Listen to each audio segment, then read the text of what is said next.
We are with Mr. Lalduhoma, the leader and founder of ZPM, Zoram People's Movement. And as exit polls have predicted, you are sweeping the elections. Yeah. Ahead of countings, what you're thinking? First of all, I would like to thank India Today for the exit poll. And I understand that the exit poll of India Today is the most reliable in the country using scientific methods. And it is you who predicted, not me. Definitely. But what are your prediction and what you are expecting? I agree generally with the predictions made by you.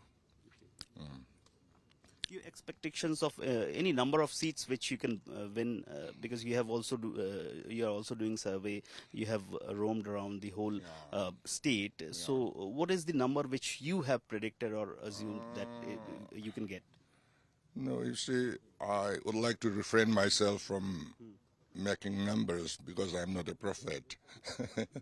But we are hopeful of getting absolute majority.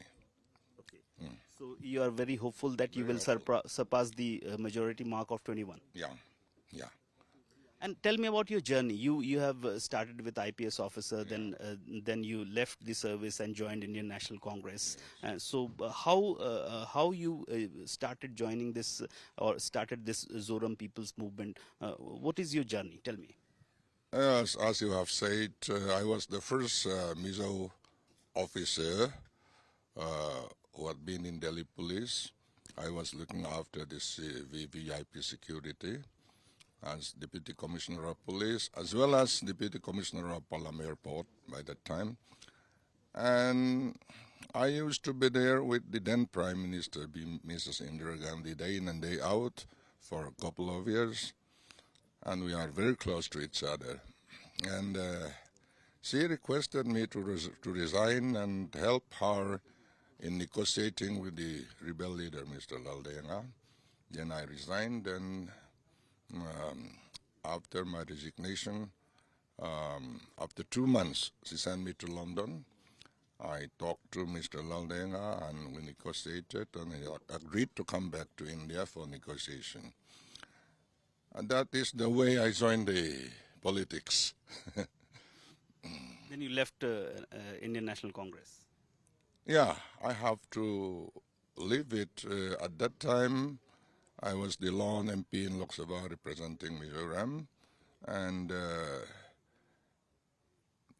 there is a process being taken to make me as a minister in the Union Cabinet, because the by that time Rajiv Gandhi was the Prime Minister, because Mrs. Gandhi was assassinated before that, and we requested him that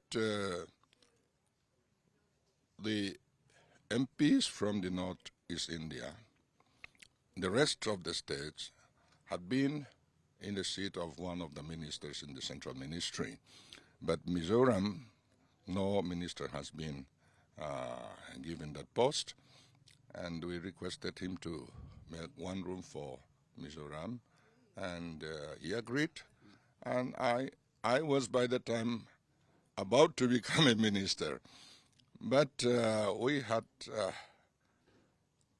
a conflict with the chief minister. I was the president of Congress Party as well as MP, and our main agenda at that time is restoration of peace in Mizoram. And we promised to the people during the election that if we are returned to power, we will vacate our seats in favor of Mr. Lalduhoma so that he will be able to make an interim government. But when the time comes, the chief minister refused to make room for this interim government formation. And that way, if I kept silent, there would be no peace in Mizoram. So I have to leave the party, because it is not nice to criticize my own chief minister while being in the position of the president. So I have to leave it. And then I set myself free. I organized a mass movement with the people and the students.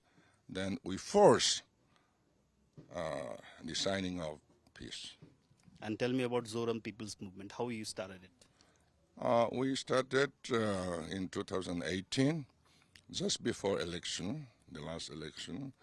We formed, this is a combination of various political parties and some organizations. We are 7. And the main reason behind is to put an alternative against the MNF and the Congress Party who have been in power for the last more than 30 years. So main reason is to form an alternative, to provide alternative to the people. And what do you think that the reason behind your success in so short of time? It's a very short time that in mere 3 and 4 years you are gaining popularity and success here. What is the reason behind that? As I have said, these two parties, they have been in power for such a long time. We had enough of them, and people want to have an alternative to make room for a change. We offer to the people a change. And this time, you know, there is something different in the voting behavior of the people. I would like to call it a political revival. This can be seen in the enthusiasm from the faces, and the revival is taking place among the women, the youth, and the young voters who are the first-time voters. Most of them are with us. And 2024 elections are general elections are just 4 or 5 months. And do you have any plan for 2024 elections, general elections? 2024? The general elections. What do you have in your kitty? What are you planning? How you are going ahead with the general election? This time? Yes, 2024 Lok Sabha elections. No, we have not much thinking about that because it's far away. And after the completion of this assembly election, we'll think about it. Thank you. Thanks for talking with us. This is the priority of Mr. Lalduhoma, that they will now be only focusing on the state and assembly. With camera person Prabir Biswas, this is Anupam Mishra for India Today in Aizawl.